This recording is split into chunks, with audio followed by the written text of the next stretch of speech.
What's up, guys? It is a Wednesday night. A lot of you guys are probably tuning in right after watching the Spike Cohen and David Hogan debate on guns. And I'm excited to watch that. I haven't seen it yet, but I'm supposed to be doing a live react to that next week with the awesome David Fight on his podcast.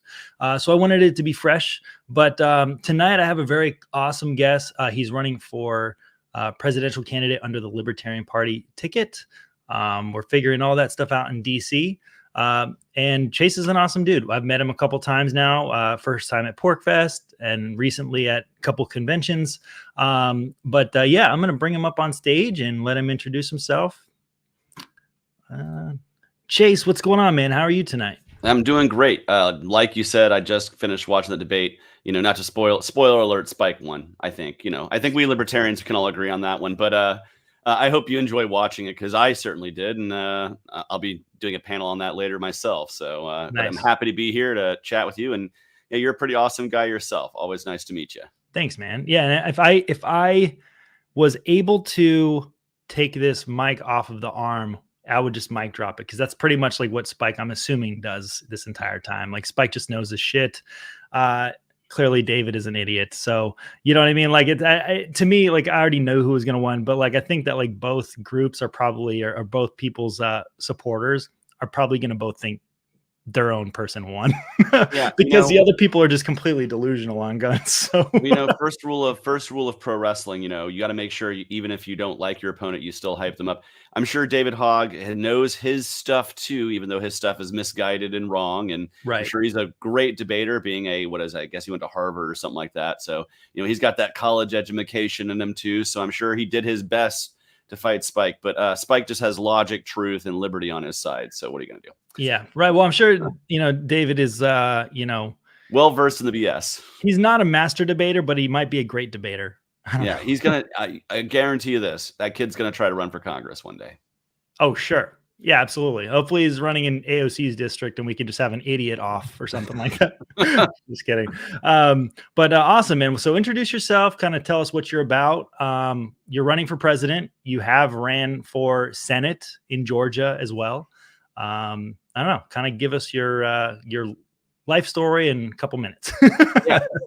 So I'm 38 years old, exactly half Donald Trump's age. And you're right, I ran for U.S. Senate in 2022. I forced the runoff with Herschel Walker and Raphael Warnock. That was the most expensive U.S. Senate race in history, and I forced the runoff with about $20,000. So like any good libertarian, I know how to punch above my weight and use the limited resources we have to fight the two-party system. Yep. But really what got me started in politics, well, first, my professional background. I worked 13 years in restaurants, started out as a dishwasher, and left being a restaurant consultant in the industry to help entrepreneurs start new restaurants. So I worked my way up from the lowest to the highest in the industry. And then I moved into logistics, where I spent about 5 years helping move goods from one part of the world to the other. You get a new appreciation for free markets and trade when you're actually doing that as a living. And then what got me started in politics was being an anti-war protester. I've always opposed the warfare state, in particular after 9/11, when I saw people that I knew, that I went to school with, going to fight in these BS wars overseas, that I needed to oppose the military empire. And that's what got me started. And I've been a libertarian really ever since 2010, after Barack Obama made the promises to close Gitmo and end the wars and all this stuff. And he completely lied to us. So I found the Libertarian Party and realized that my anti-war views were really liberty views and views that fit within the libertarian philosophy. And now I'm a candidate for president. I want to travel around the country speaking a positive and powerful message of liberty about what freedom can bring to our lives, to our communities, that the state could never provide to us, no matter how hard they try, no matter how much they tax us to death. Nothing will beat the message of freedom. And that's what I want to give to millions of Americans. And I want to bring them into the tent too and connect their issue, whatever got them sparked up against the government, against the state, and connect it with a greater libertarian philosophy. So that's what I'm doing now. And so I've hit 47 states so far. I do think that like you being 38 is very appealing to people because a lot of people running are old as shit, let's be honest. And they can't really relate to people that are kind of more in our age group as much. You're also very enthusiastic, which is something that I do appreciate about you. Like, you're always very excited and passionate about this. And you can just tell that it's something that you really care about. You know what I mean? So like, and I know we had talked before too, your educational background, you are very, keen on economics as well. which I'm not sure if that played into your transition from kind of like watching Obama into libertarianism, but it only makes sense to me. You know what I mean? Because the warfare state is synonymous with the welfare state, right? Absolutely. And, I got brought into the tent under the anti war banner. But what quickly was realized to me is that being an anti interventionist, opposing the warfare state also means opposing the state's power to intervene in our lives domestically as well. And that includes in Mhm. our business, that includes in the way we help other people, via the welfare state. And so, very quickly, all those ideas clicked because I had people who were welcoming enough to let me in the tent and say, "Hey, man, sit with us here for a little while." I joke libertarians always say, "Yeah, man, sit here with me, have a drink, smoke a joint, whatever it is, and like let's have a conversation." And that's Right. really how some of the best ideas come about in our party. And I think we can do that for so many people who are just like sick and tired of the two-party system. They realize, it's all crappy, especially with two 80-year-old dinosaurs who aren't even going to be alive in 15 years to see what really happens. Yeah. I mean, we do have like a hell of an opportunity, given that like pretty much across the board, people hate Trump and Biden. So, there's like a kind of like delusional, MAGA group going on that supports him. But like outside of that, like a lot of Republicans don't really care for Trump that much. They'll vote for him because they're staunch Republicans and, they vote red or whatever. But I actually can't, I don't think I've ever met a Democrat that's been passionate about Joe Biden. Like that's crazy to me. But this is what we have. And we also have a year where like we're going up against multiple other third parties or, independent candidates, that are going to be influencing the vote as well. Maybe in some ways small, but some ways big. Like we have an opportunity here at a time where we just got out of the COVID stuff. We have a bigger military industrial complex than we ever have in the history of the United States and the world. And we are the world police. We always have been. And people want us to, they don't want the government to intrude in their lives. They don't want us to intrude in every other country's lives either. And I think that like most normal humans would agree on that.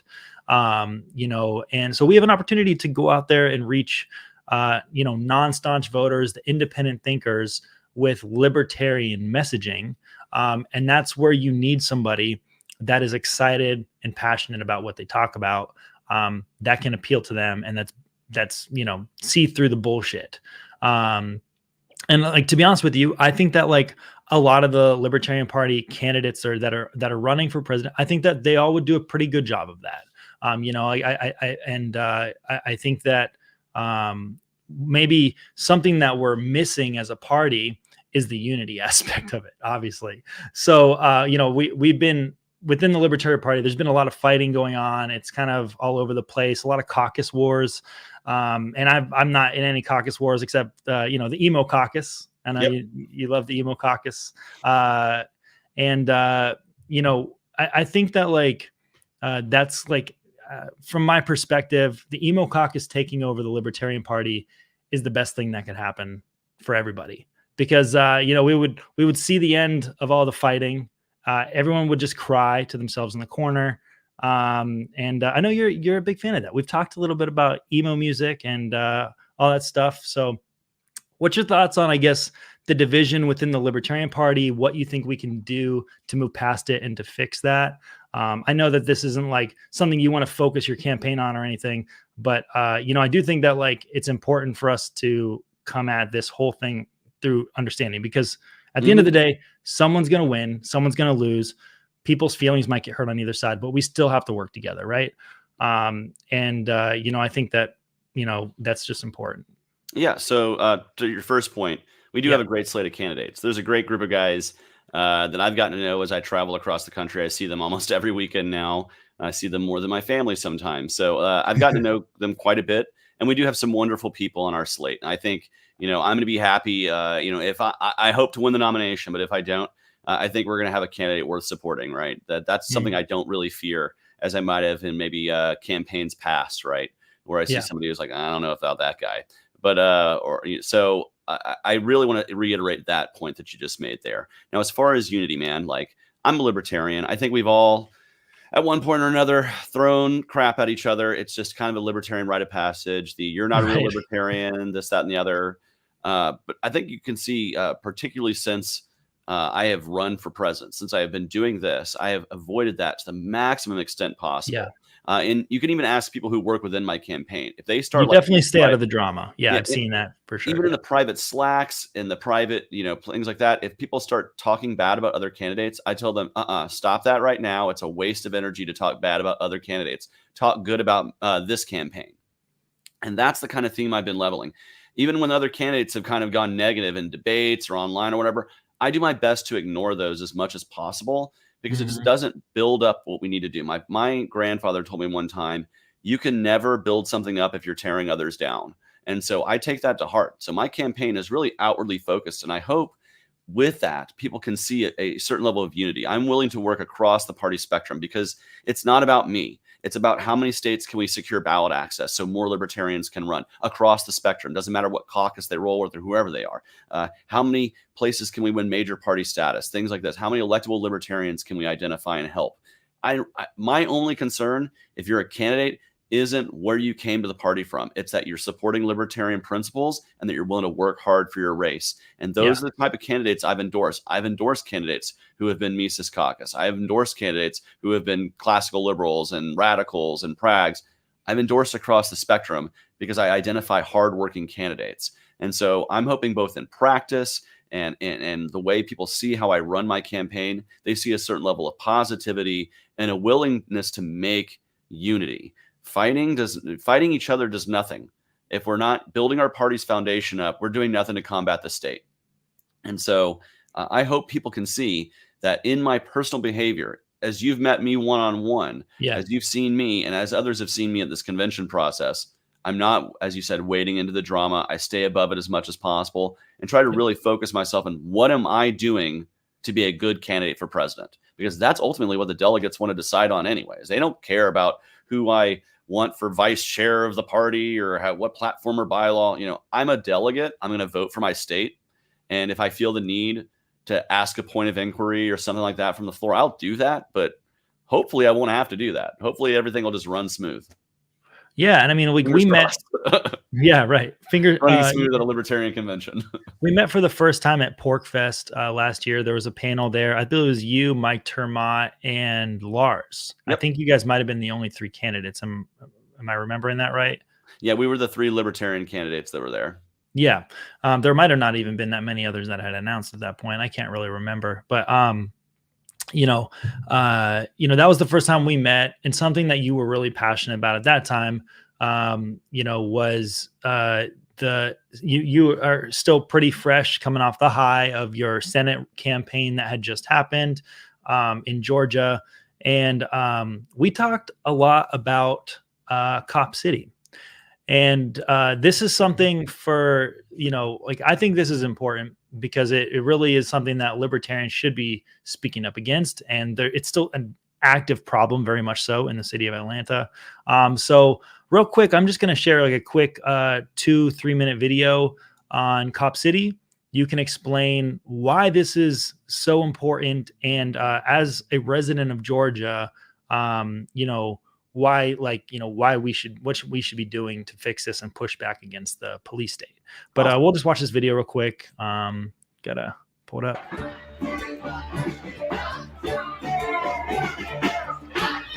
My very ancestors for thousands upon thousands of years are growing in the trees and are in the ground around us. And when we see something like a Cop City attempting to be built, no way is that congruent with the energies of life that brings us all together.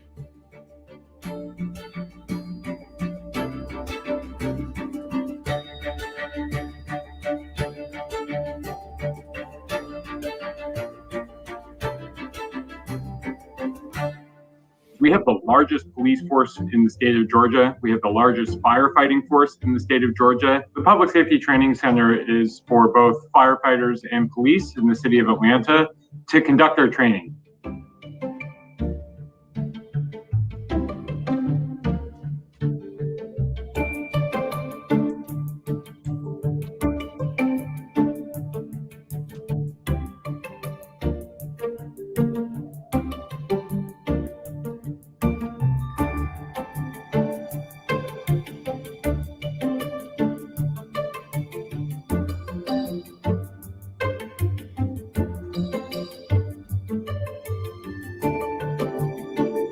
And there's a lady about to talk, and right after she's done talking, I'll cut the video. There has been really widespread opposition to the Cop City project. There are residents that fear environmental devastation. There are citizens that are concerned that a historic site is being destroyed. This is the location of the Atlanta prison farm. There are people that are against over-policing, and they are concerned that $90 million is being spent to train local law enforcement officers in military strategies. And then there are people like me who are very concerned with government transparency issues, and there has been lack of transparency and widespread misinformation around this project. And, I'm going to stop the video there. This is like a really big project. This started back, I believe, in 2021 is when they kind of got the ball rolling on this.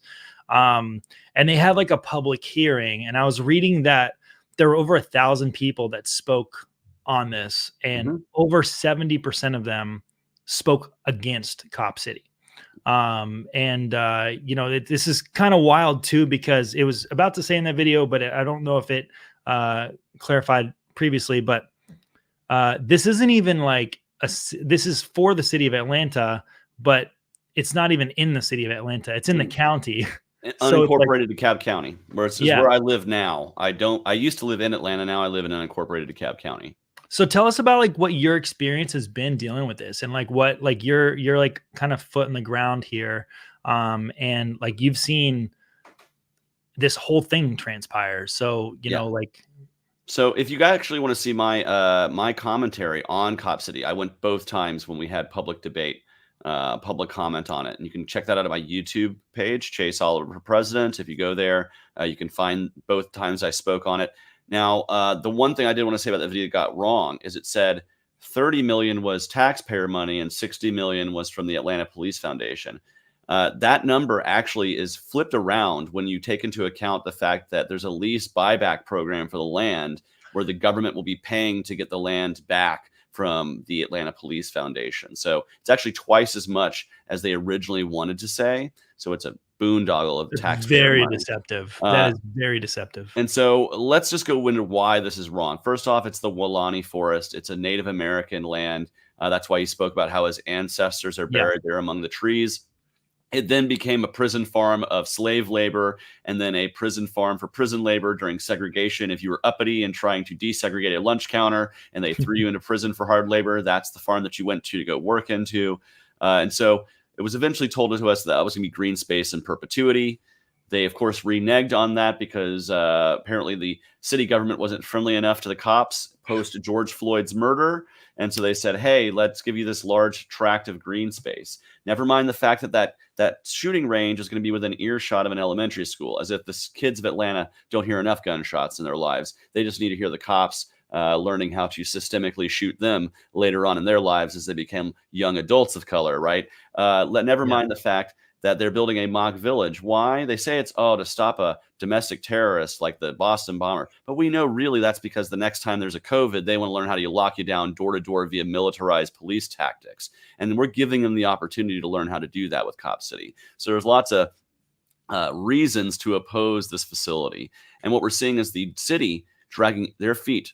And any way the citizens can have a response. We spoke up at city council. They voted for it anyways. We got over 100,000 signatures to put a referendum on the ballot to cancel the contract. And the city of Atlanta is dragging their feet. They're using signature verification, which Stacey Abrams, the biggest Democrat in Georgia, said was an affront to democracy to use that. But they're using that to deny us our citizen right to have a referendum on the ballot. In the city of Atlanta, they tried to stop us from collecting signatures. We had to go to court for it. And the truth is we have beat them at every process, and they're still dragging their feet. And what is this causing now? You're seeing vandalism, you're seeing violence being caused at these construction sites, because what happens when you make peaceful revolution impossible? You make violent revolution inevitable. And this is on the hands of the city government of Atlanta, who could have just listened to us at the beginning and voted against this process, who could have put the referendum on the ballot and let us as voters cancel this via our vote and our voice. But they've stopped every means of peaceful negotiation and peaceful stopping of this. And now you're seeing this in our streets, which I warned about when I spoke to city council, and it's tragic. But the truth is this is on the heads of those in power who do everything they can to deny us citizens a voice. And in 2025, let me just say this: we are uniting to get a new mayor and a new city council. Every single council person who voted for Cop City will no longer be a city council person after the 2025 election. I guarantee you. That's going to be a sweep that I will personally love to see, to be honest with you. It really blows my mind because this whole thing happened like, obviously we're talking the vote happened in 2023. But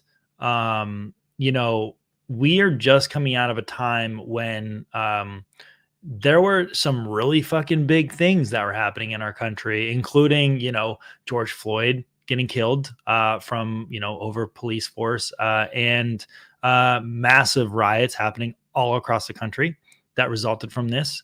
And it's almost as if the city of Atlanta, who was also burning down a couple of years ago, by the way, which this, it's almost as they're like, oh, well, instead we choose like law and order. Let's militarize the police department even more. Like I can see where on the right side of thing, the right side of the spectrum, they're probably saying like, oh, like this is good because they're training the police more or whatever. They're not training the police on how to de-escalate. They're giving them military equipment and creating new army on the streets of fucking Atlanta. Hey man, post George Floyd during the protest, man, let me tell you from firsthand experience, they called the National Guard on the streets of Atlanta. We saw the military rolling down the streets of Atlanta. We saw people being dragged out of their car and tased. We saw people being, trust me, I've been pepper sprayed and tear gassed by my government before, particularly back when I was protesting war. It's way cooler when you're like 19, 20, 21 years old than when you're like in your late 30s. Let me just tell you from personal experience. But I was, that's what you see. You see police corralling peaceful protesters, ignoring the real rioting and the real property damage to stop the peaceful protesting going on.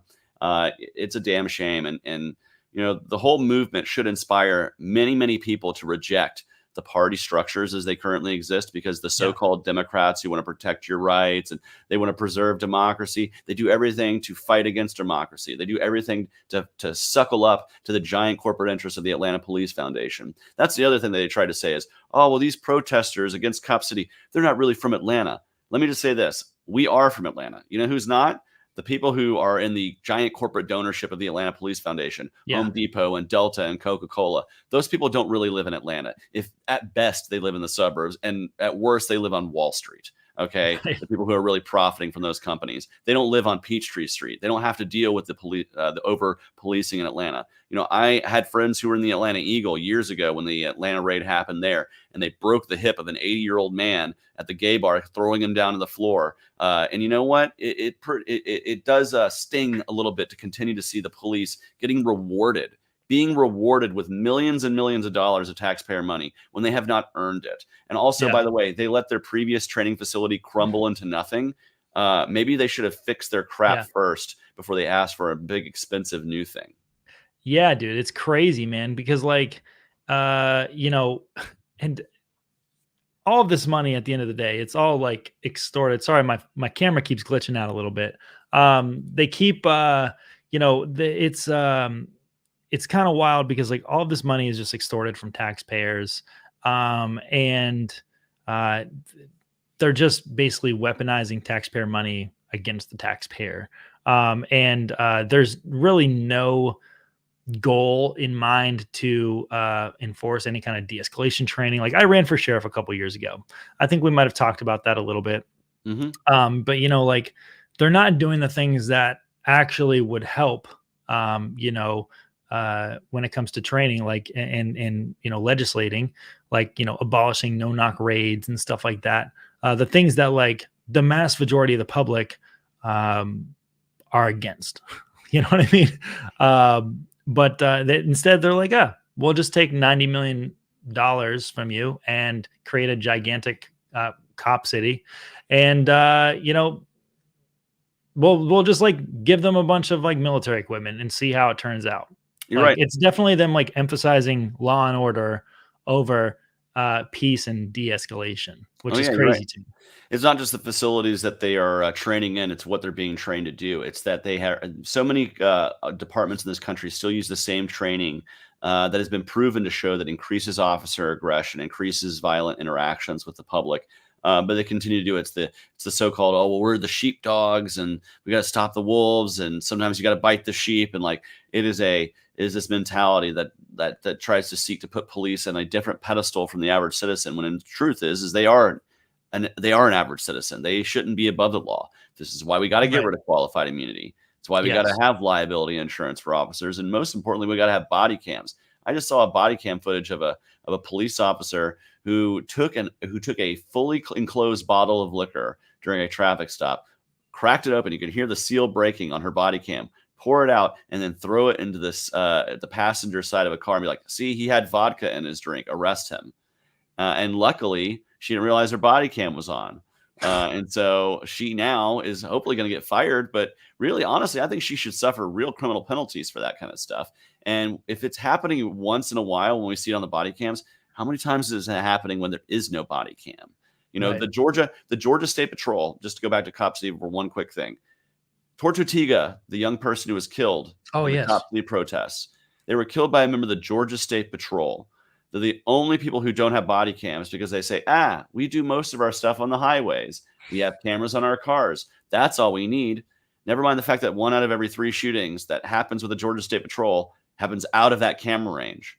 So if 1 in 3 shootings happens in that department outside of camera range, that tells me they need body cams. And they didn't have one, so we didn't see how Tortuga died. We had to take their initial autopsy report that said they had a gun in their hand. But then later, when the family ordered an independent autopsy, they said Tortuga had bullet holes through their hands, consistent with holding their hands up, and there's no way they could have been holding a firearm because it would have ricocheted off of the firearm. That is insane. Yeah. So we need body cams on all cops because we can't trust them to tell the truth. And that's why we will never fully know the truth of what happened to Tortuga, is because the Georgia State Patrol doesn't mandate body cams. Yeah. So I know you have another panel coming up right after this show, but I'm very grateful for your time. I'm going to play your ad that you put up, and then I guess we'll walk through your platform and for the next like 15 minutes or so. But let me pull that up real quick. Let's see. There we are. Cool.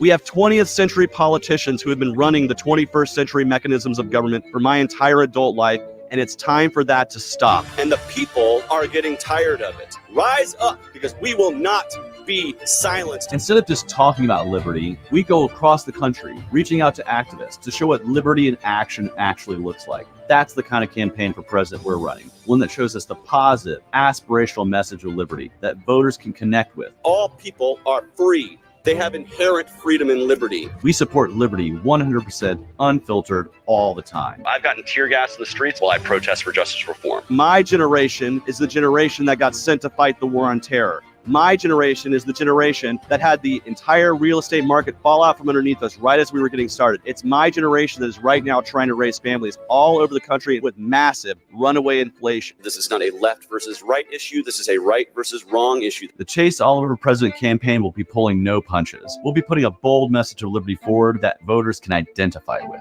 We'll be exposing the two-party system for who they are. Are you actually reading the bills, or are you just taking Chuck Schumer's word for it when you vote on these things? I will fight like hell to make sure that each and every one of you is replaced. We libertarians, we want to enter this race to be a check against the two-party system and to give you somebody honest to vote for. Why is that the radical idea, not the rational idea? Nobody will buy and pay for a libertarian. We don't just blow with the political winds with whatever's popular. We stand on principle. And I say as a libertarian, we do not believe in the initiation of force. Take the boot off our neck, support freedom, and support the people. Thank you very much. I'm Chase Oliver, a candidate for president, and I approve this message.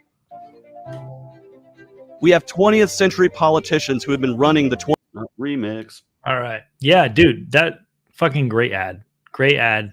I don't know who made that ad, but you're going to have to tell me so that in 2028, when I run for president, you can just, let me get in on that good stuff. But, dude, like your platform's really solid. I was looking through your platform. It is solid, libertarian messaging across the board. I don't think anyone can question that or deny that. I guess like, what are the most important? They're all important, but what are like the biggest points that you think with your platform that are going to reflect among voters going into a kind of different presidential year? Like last time, a couple, like in 2022, everyone was freaking out about abortion. Not saying that's not going to be talked about this time, but like there are definitely different issues this year that I think are like the forefront, like maybe immigration, stuff like that. So I don't know, like kind of what do you think appeals the most to voters in 2024? Yeah, speaking to a lot of them, I think the economy will always be the number one concern of people because it's like what hits them at the kitchen table every month. Yeah. And so having that bold libertarian platform, of course, in the Fed, right, but also balance the budget so we stop printing trillions of dollars out of thin air that keeps inflation under control. That's something that's easy to communicate to voters, right? And then I would say beyond the economy, which of course will always be number one, I think the other biggest domestic issue is you nailed it right there with immigration. It's been constantly in the news. And I think we can put a vision forward that, we support free minds and free markets and the ability for people to move freely as long as they're peaceful. And that's why I support the Ellis Island model. It's a model that, people in their head, when they think Ellis Island, they think, hey, my ancestors came here through Ellis Island. At least 40% of us can say that. 4 out of every 10 Americans can have a relative that came through Ellis Island. And so for many of us, it's just easy to equate, okay, as long as people aren't hurting anybody, they can just come here and get started and start a business or start working or whatever. And if we can communicate those values, I think we're going to take a lot of votes from people who are just either advocating the status quo or want to build giant walls and create more prisons for people.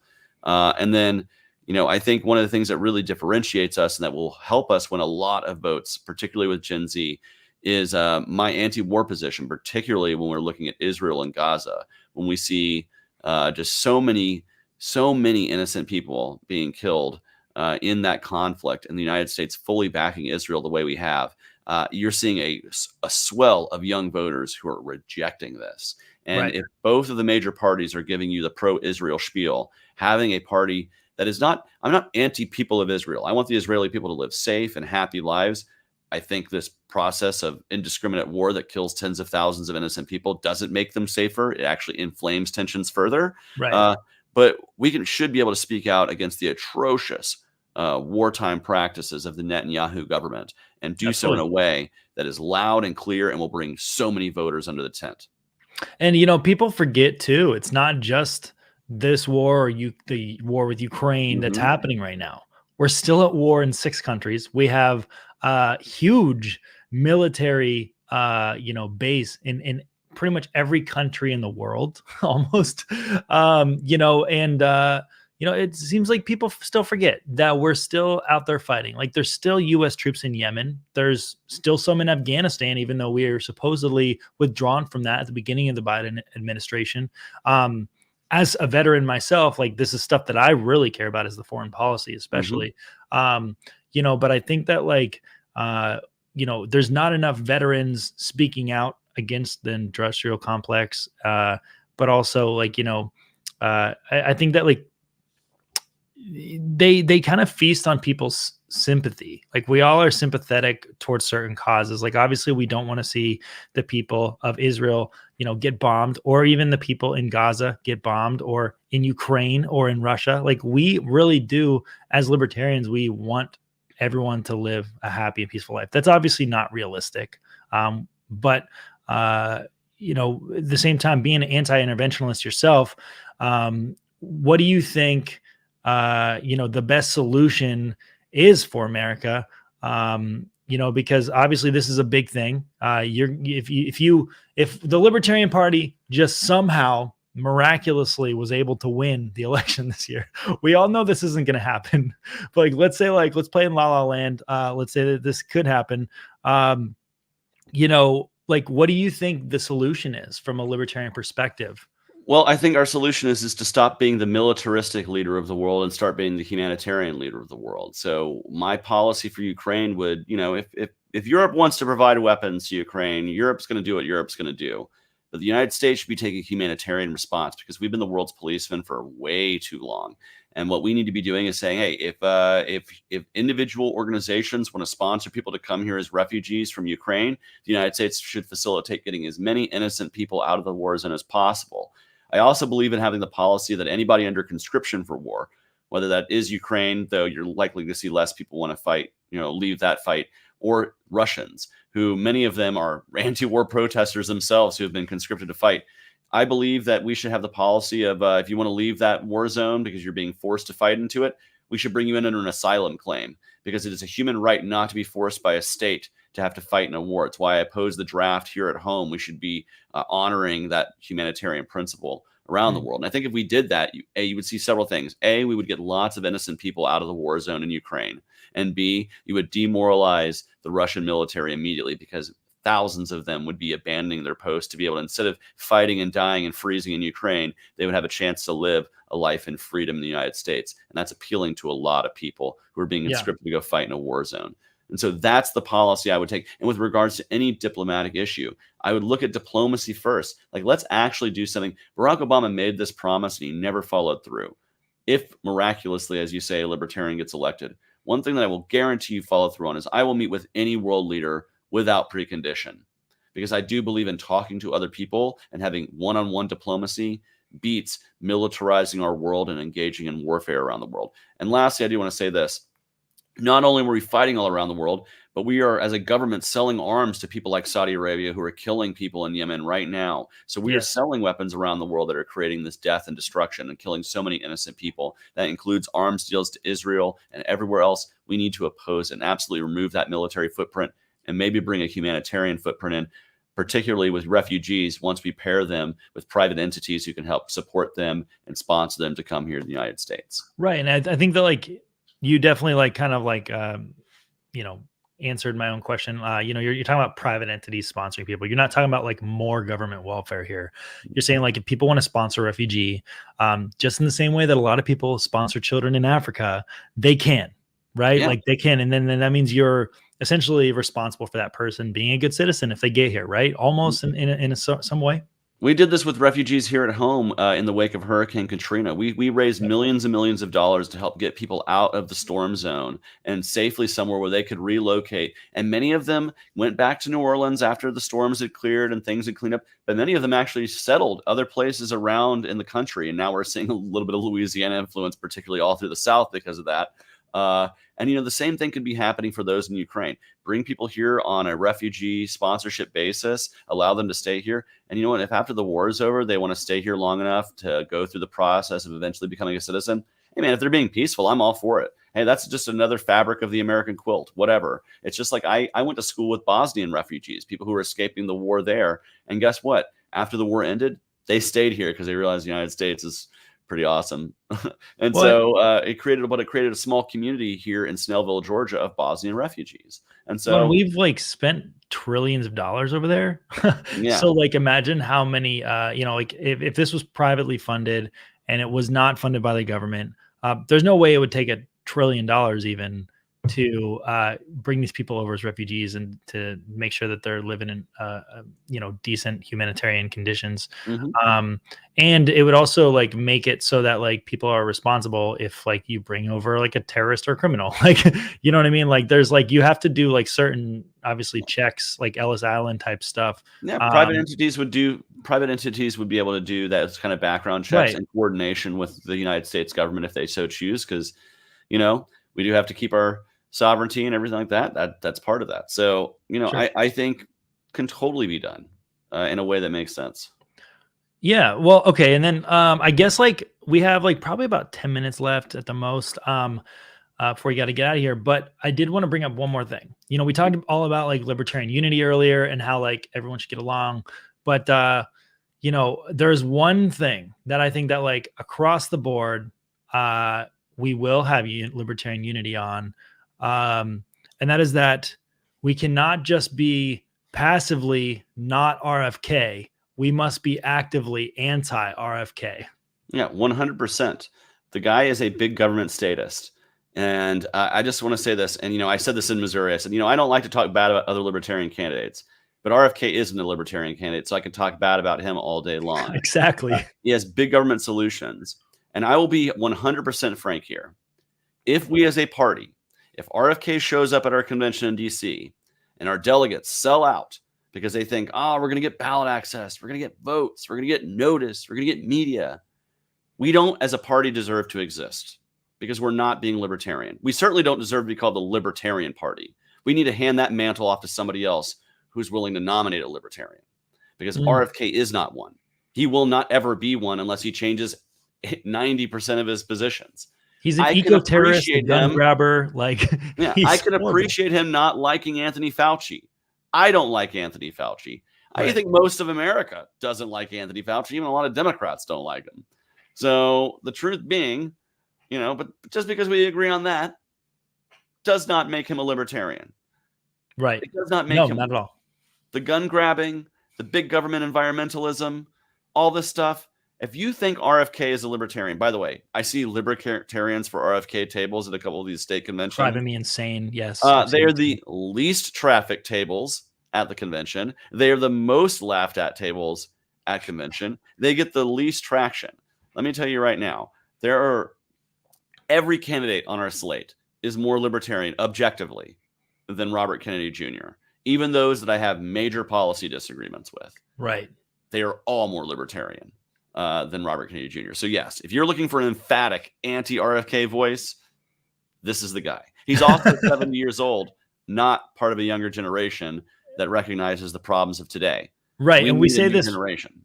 And we say this because he literally, and there was an article going around today saying that he will seek the Libertarian Party nomination. Now, like, who knows? This could be something that's completely fabricated, but like, there are people that are on his campaign team that are like confirming this and saying like, no, like this is actually a thing. So I can't wait to see who the libertarian is that's going to nominate this man at our convention and try to get this eco-terrorist and gun grabber to be our nominee, because that man should be laughed off the stage. I look forward to beating him at convention if he shows up. So yes. His campaign just dies just right there in the vine, right there dead in its tracks, because a libertarian will have defeated a Kennedy. I look forward to that being the headline if he tries to show up at our convention. I look forward to being that candidate first and foremost.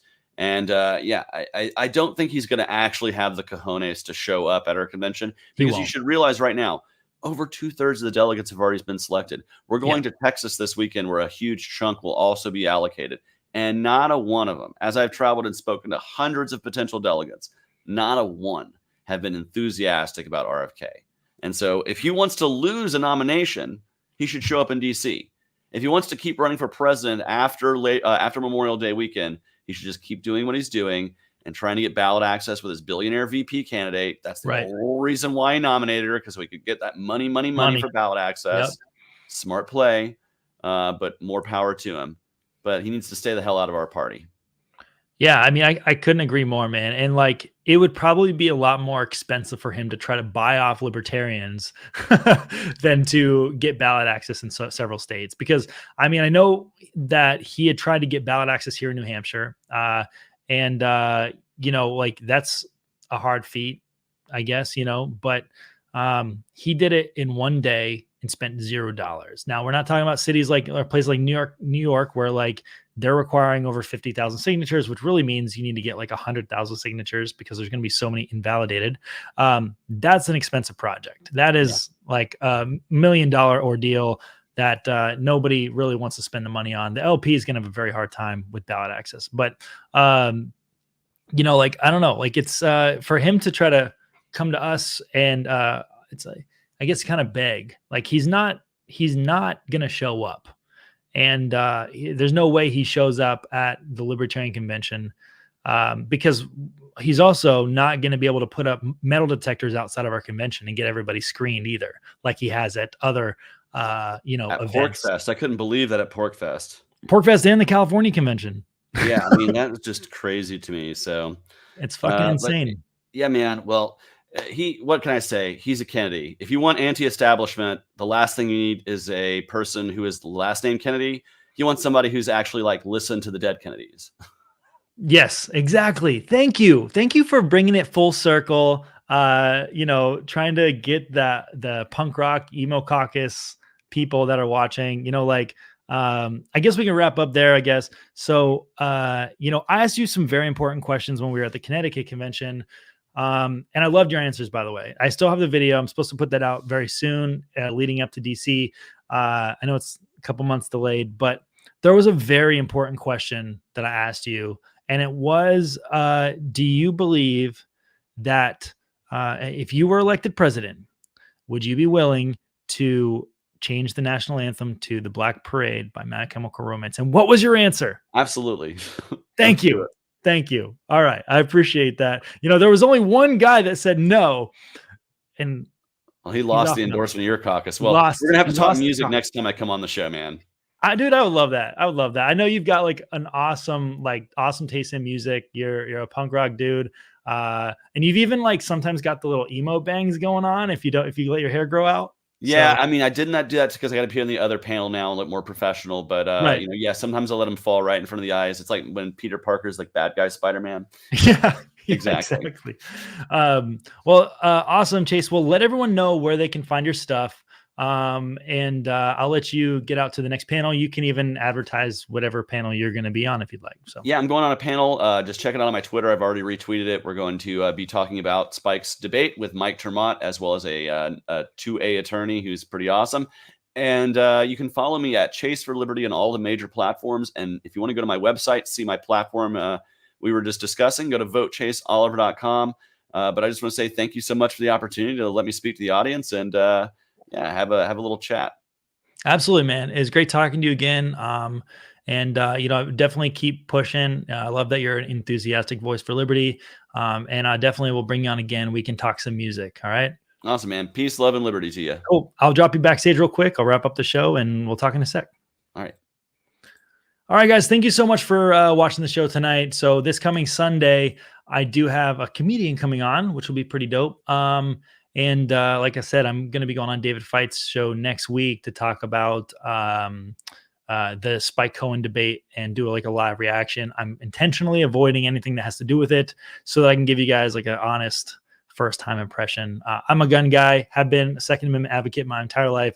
So I'm really looking forward to seeing this. I'm also going to be hanging out with Spike tomorrow in Manchester, New Hampshire for an event. So we'll see you guys back on Sunday, and I hope you guys have a great rest of your week. Have a good night.